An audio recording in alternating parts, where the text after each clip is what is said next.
نحمدہ و نصلی علی رسولہ الکریم اما بعد فاعوذ باللہ من الشیطان الرجیم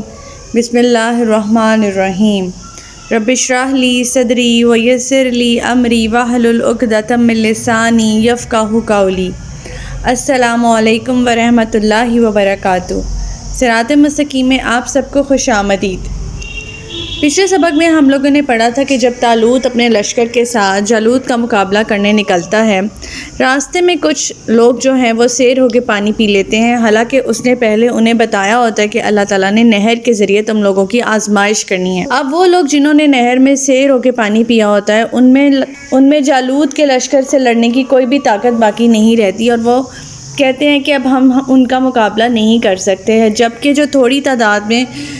پر اعتماد مسلمان بچے ہوتے ہیں وہ کہتے ہیں کہ ہمیں بہت دفعہ ایسا ہوا ہے کہ اللہ تعالیٰ نے چھوٹی سی جماعت کو بڑی جماعت پر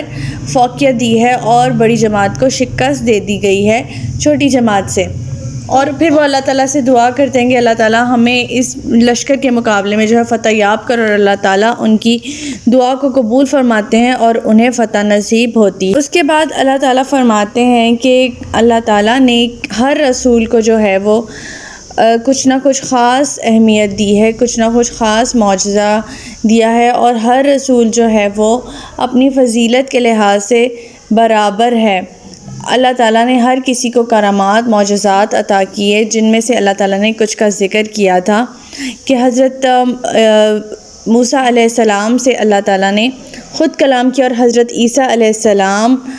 جو ہیں وہ بن باپ کے جو ہیں وہ اللہ تعالیٰ نے پیدا کیے اور روح القدس کے ذریعے ان کی مدد کی۔ اور اس بارے میں اللہ تعالیٰ ہمیں فرماتے ہیں کہ ہمیں نبیوں کے بارے میں نہیں آپس میں لڑنا جھگڑنا، ہر نبی کا ایک اپنا مقام ہے، اور ہمارا عقیدہ یہ ہونا چاہیے کہ ہم سارے نبیوں پر ایمان لاتے ہیں، اور اللہ تعالیٰ فرماتے ہیں کہ جن چیزوں کے بارے میں یہ لڑتے ہیں تو قیامت کے دن اللہ تعالیٰ ان کا فیصلہ فرما دیں گے، اور اللہ تو وہی کرتا ہے جو وہ چاہتا ہے۔ پھر اللہ تعالیٰ نے فرمایا کہ جو تم لوگ خرچ کرو اس میں سے اللہ تعالیٰ کی راہ میں ضرور خرچ کرو، کیونکہ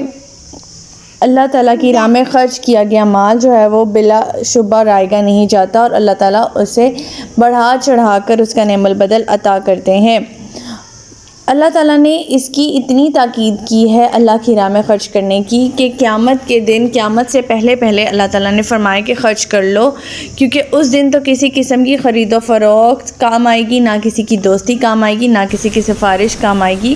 اور کافر تو وہی لوگ ہیں جو ظالم ہیں، نہ کہ اللہ کے سوا کوئی الہ نہیں،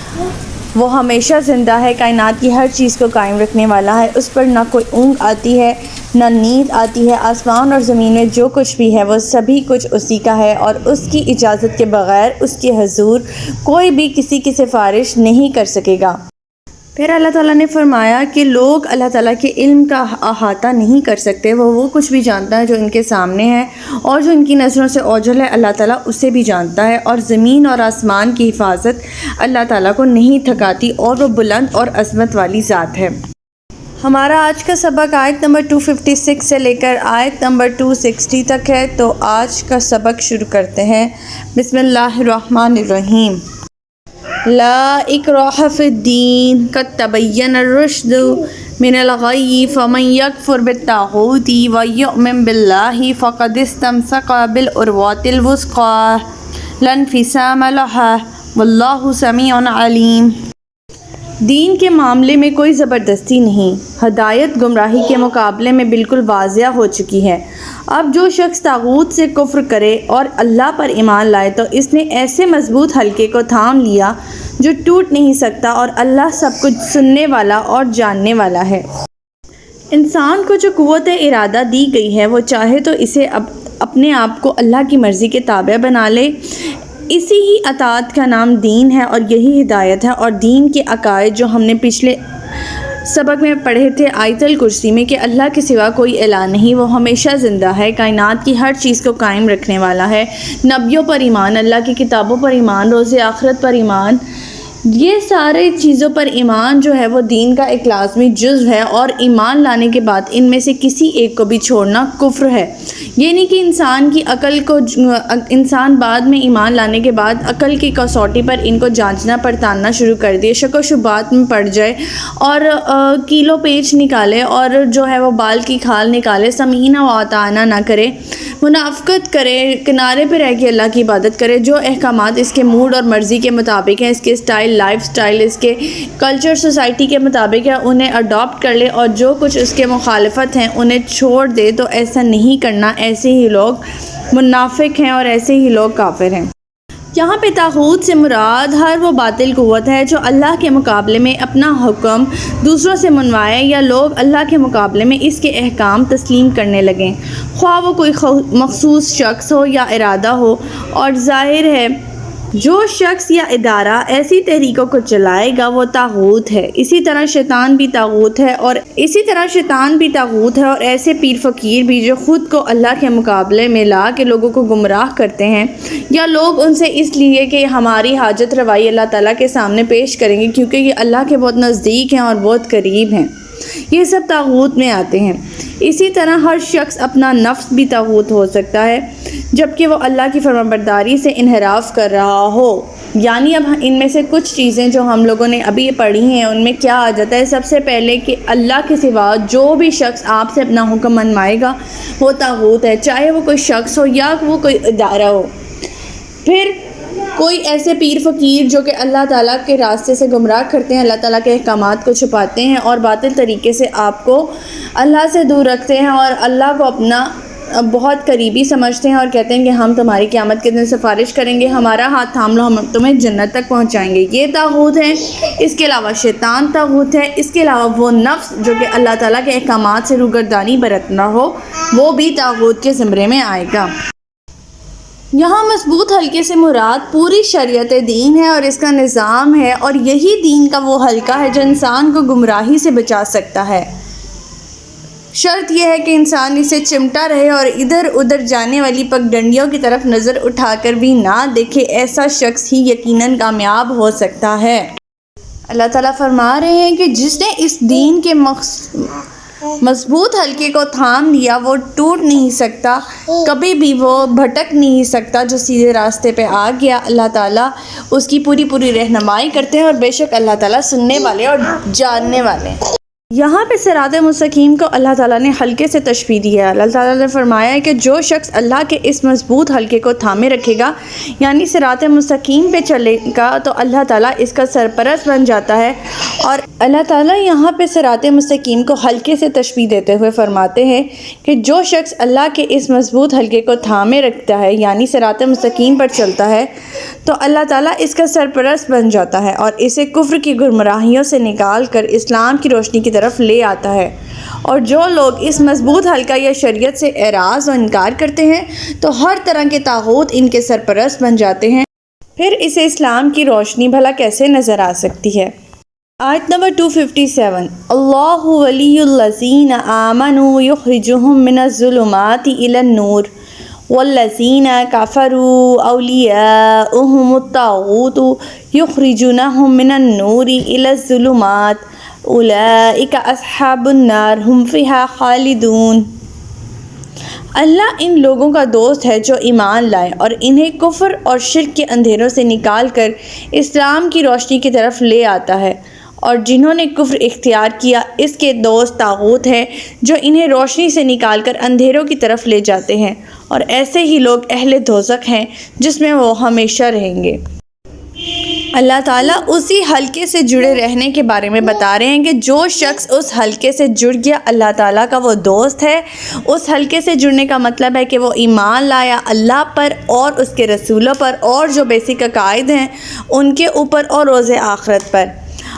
انہیں اللہ تعالیٰ دوست رکھتا ہے اور انہیں اندھیروں سے نکال کر روشنی کی طرف لے جاتا ہے، جبکہ وہ لوگ جنہوں نے کفر کیا طاغوت ان کے دوست بن جاتے ہیں اور انہیں روشنی سے نکال کر اندھیروں میں اور گمراہی کی تاریکیوں میں لے جاتے ہیں، اور پھر انہیں ہدایت کبھی بھی نصیب نہیں ہوتی۔ آیت نمبر 258 أَلَمْ تَرَ إِلَى الَّذِي حَاجَّ إِبْرَاهِيمَ فِي رَبِّهِ أَنْ آتَاهُ اللَّهُ الْمُلْكَ إِذْ قَالَ إِبْرَاهِيمُ رَبِّيَ الَّذِي يُحْيِي وَيُمِيتُ قَالَ أَنَا أُحْيِي وَأُمِيتُ قال ابراہیم فإن اللہ یأتی بالشمس من المشرق فأتی بها من المغرب فبہت الذی کفر واللہ لا یہدی القوم الظالمین۔ کیا آپ نے اس شخص کے معاملے پر غور نہیں کیا جس نے حضرت ابراہیم سے اپنے پروردگار کے بارے میں جھگڑا کیا، اور اس جھگڑے کی وجہ یہ بنی کہ اللہ نے اسے حکومت دے رکھی تھی۔ جب ابراہیم علیہ السلام نے اس شخص نمرود سے کہا کہ میرا پروردگار وہ ہے جو زندہ کرتا ہے اور مارتا ہے، تو وہ کہنے لگا کہ میں بھی تو زندہ کرتا ہوں اور مار بھی سکتا ہوں۔ پھر ابراہیم نے کہا کہ اللہ تعالیٰ تو سورج کو مشرق سے نکالتا ہے، تم ذرا مغرب سے نکال کر دکھاؤ۔ اب وہ کافر مبہوت رہ گیا، یعنی ہکا بکا رہ گیا، اور اللہ تعالیٰ ظالموں کو راہ نہیں سجاتا۔ یہ شخص نمرود بادشاہ عراق تھا اور اس کا دارالخلافہ بابل تھا، جہاں آج کل کوفہ آباد ہے۔ خدائی کا دعوے دار تھا، یہ خود کو اس کی رعایا سب مشرک تھی۔ نمرود کے ہی دربار میں حضرت ابراہیم علیہ السلام کا باپ بت گر بھی تھا اور بت فروش بھی، اور نمرود کے مقربین میں سے بھی تھا۔ اسی بنا پر باپ نے حضرت ابراہیم علیہ السلام کو گھر سے نکالا تھا، اور جب حضرت ابراہیم علیہ السلام نے ان لوگوں کے بت توڑے تھے تو اسی باپ نے اپنے بیٹے کا مقدمہ نمرود کے دربار میں پیش کر دیا تھا۔ دربار میں پیشی ہوئی تو زیر بحث مسئلہ خدائی کا ہی تھا۔ دوران بحث حضرت ابراہیم نے کہا کہ میرا رب وہ ہے جو زندہ کرتا ہے اور مارتا ہے، تو نمرود کہنے لگا کہ یہ دونوں کام تو میں بھی کر سکتا ہوں۔ چنانچہ اس نے ایک بے قصور آدمی کو بلا وجہ قتل کروا دیا، اور ایسے ہی ایک قیدی شخص کو جسے سزائے موت ہو چکی تھی آزاد کر دیا۔ ابراہیم علیہ السلام نے کہا کہ میرا رب سورج کو مشرق سے نکالتا ہے، تو اسے مغرب سے نکال کر دکھا۔ اب چونکہ نمرود یہ سمجھتا تھا کہ کائنات کے نظام میں میرا کوئی دخل اور اختیار نہیں، لہٰذا فوراً لاجواب ہو گیا۔ حالانکہ اگر وہ سوچتا تو کہہ بھی سکتا تھا کہ اگر میں سورج کو مغرب سے نہیں نکال سکتا تو تم اپنے رب سے کہو کہ مغرب سے نکال کر دکھائے، اور اس صورت میں عین ممکن ہے کہ اللہ تعالیٰ کوئی ایسا معجزہ کر کے دکھلا دیتے۔ مگر کیونکہ نمرود کا پختہ عقیدہ تھا کہ کائنات کا نظام اللہ ہی چلاتا ہے اور وہ چاہے تو ایسا کر بھی سکتا ہے، لہٰذا سوائے خاموشی اور حیرانگی کے اس سے کچھ بھی نہ بن پڑا۔ اس طرح ابراہیم علیہ السلام نے بھرے دربار میں نمرود پر یہ بات واضح کر دی، میرا خدا یا معبود تو نہیں بلکہ وہ معبود حقیقی ہے جس کا پوری کائنات میں تصرف و اختیار چلتا ہے۔ اور اس بحث میں لاجواب ہونے کے باوجود نمرود کو کسی قیمت پر بھی اپنے خدائی کے دعوے سے دستبردار ہونا اور حضرت ابراہیم علیہ السلام کی ہدایت پر توجہ کرنا ہرگز گوارا نہ ہوا۔ اور جو لوگ گمراہی میں اس حد تک آگے بڑھ چکے ہوتے ہیں، اللہ تعالیٰ بھی انہیں راہ نہیں دکھلاتا اور ہدایت نصیب نہیں کرتا۔ آیت نمبر 259 او کالذی مر علی قریۃ وہی خاویۃ علی عروشها قال انا یحیی هذه اللہ بعد موتها فاماته اللہ 100 عام ثم بعثه قال کم لبثت قال لبثت یوما او بعد یوم قال بل لبثت 100 عام فانظر الى طعامك وشرابك لم يتسنه وانظر إلى حمارك ولنجعلك آية للناس وانظر إلى العظام كيف ننشزها ثم نكسوها لحما فلما تبين له قال أعلم أن الله على كل شيء قدير۔ یا اس شخص کے حال پر غور نہیں کیا جو ایک بستی کے قریب سے گزرا اور وہ بستی اپنی چھتوں پر گری پڑی تھی۔ وہ کہنے لگا اس بستی کی موت کے بعد دوبارہ اللہ اسے کیسے زندگی دے گا، آباد کرے گا۔ اس پر اللہ تعالیٰ نے اسے 100 سال تک موت کی نیند سلا دیا، پھر اسے زندہ کر کے پوچھا کہ بھلا کتنی مدت تم یہاں پڑے رہے؟ وہ بولا بس یہی ایک دن یا اس کا کچھ حصہ ٹھہرا رہوں گا۔ اللہ تعالیٰ نے فرمایا کہ بات یوں نہیں بلکہ تم یہاں 100 سال پڑے رہے۔ اچھا اب اپنے کھانے پینے کی چیزوں کی طرف دیکھو، یہ ابھی تک باسی نہیں ہوئی، اور اپنے گدھے کی طرف بھی دیکھو، اس کا بنجر تک بوسیدہ ہو چکا ہے، اور یہ ہم نے اس لیے کیا کہ تجھے لوگوں کے لیے ایک معجزہ بنا دیں کہ جو شخص 100 برس بیشتر مر چکا تھا وہ دوبارہ زندہ ہو کر آ گیا، اور اب گدھے کی ہڈیوں کی طرف دیکھو کہ ہم اسے کیسے جوڑتے، اٹھاتے اور اس پر گوشت چڑھا دیتے ہیں۔ جب یہ سب باتیں واضح ہو گئیں تو وہ کہنے لگا، اب مجھے خوب معلوم ہو گیا کہ اللہ تعالیٰ ہر چیز پر قادر ہے۔ یہ واقعہ حضرت عزیر علیہ السلام سے تعلق رکھتا ہے، جن کے متعلق یہ بھی مشہور ہے کہ انہیں ساری تورات زبانی یاد تھی۔ بخت نصر نے شام پر حملہ کر کے بیت المقدس کو ویران کیا اور بہت سے اسرائیلیوں کو قید کر کے اپنے ہاں بابل لے گیا، تو ان میں حضرت عزیر علیہ السلام بھی تھے۔ کچھ مدت کے بعد رہائی ہوئی اور اپنے وطن واپس آ رہے تھے کہ راستے میں ایک اجڑا ہوا شہر دیکھا جو بخت نصر کے حملے کے نتیجے میں ہی ویران ہوا تھا۔ اسے دیکھ کر دل ہی میں یہ خیال آیا کہ اللہ اب اس بستی کو کب اور کیسے آباد کرے گا۔ اس وقت آپ ایک گدھے پر سوار تھے اور کھانے پینے کا سامان بھی ساتھ تھا۔ اس خیال کے آتے ہی اللہ تعالیٰ نے آپ کی روح قبض کر لی، پورے 100 سال کی موت کی نیند سلا کر پھر آپ کو دوبارہ زندہ کر کے پوچھا کہ بتاؤ کتنی مدت اس حال میں پڑے رہے۔ اب عزیر علیہ السلام کے پاس ماں سوائے سورج کے وقت معلوم کرنے کا کوئی ذریعہ نہ تھا۔ جب جا رہے تھے تو پہر تھا، اب دوسرا پہر کہنے لگے، یہی بس دن کا کچھ حصہ، اور یہ بھی ممکن ہے کہ یہ دوسرا دن ہو، کیونکہ اس سے زیادہ انسان کبھی نہیں سو سکتا۔ اللہ تعالیٰ نے فرمایا، دیکھو تم 100 سال یہاں پڑے رہے ہو۔ اور جب حضرت عزیر علیہ السلام نے اپنے بدن اور جسمانی حالت کی طرف اور اپنے کھانے پینے کی چیزوں کی طرف دیکھا تو معلوم ہوا کہ یہ وہی دن ہے جب ان پر نیند طاری ہوئی تھی۔ پھر جب اپنے گدھے کی طرف دیکھا تو اس کی ہڈیاں تک بوسیدہ ہو گئی تھیں، تو سمجھے کہ واقعی 100 سال گزر چکے ہوں گے۔ ان کے دیکھتے ہی دیکھتے ہڈیوں میں حرکت پیدا ہوئی اور وہ جڑنے لگیں۔ پھر ہڈیوں کے اس پنجر پر گوشت پوش چڑھا اور ان کو دیکھتے ہی دیکھتے گدھا زندہ ہو کر کھڑا ہو گیا۔ پھر اس خیال بستی کی طرف نظر دوڑائی، جسے دیکھ کر ایسا خیال تھا کہ وہ بھی اب آباد ہو چکی تھی۔ اس واقعے سے جو مندرجہ ذیل معجزات وقوع پذیر ہوئے انہیں پڑھ لیتے ہیں۔ جب حضرت عزیر علیہ السلام خود بھی، ان کا گدھا بھی اور بستی بھی مرنے کے بعد دوبارہ زندہ ہوئے، تو گویا اللہ تعالیٰ نے حضرت عزیر علیہ السلام کے خیال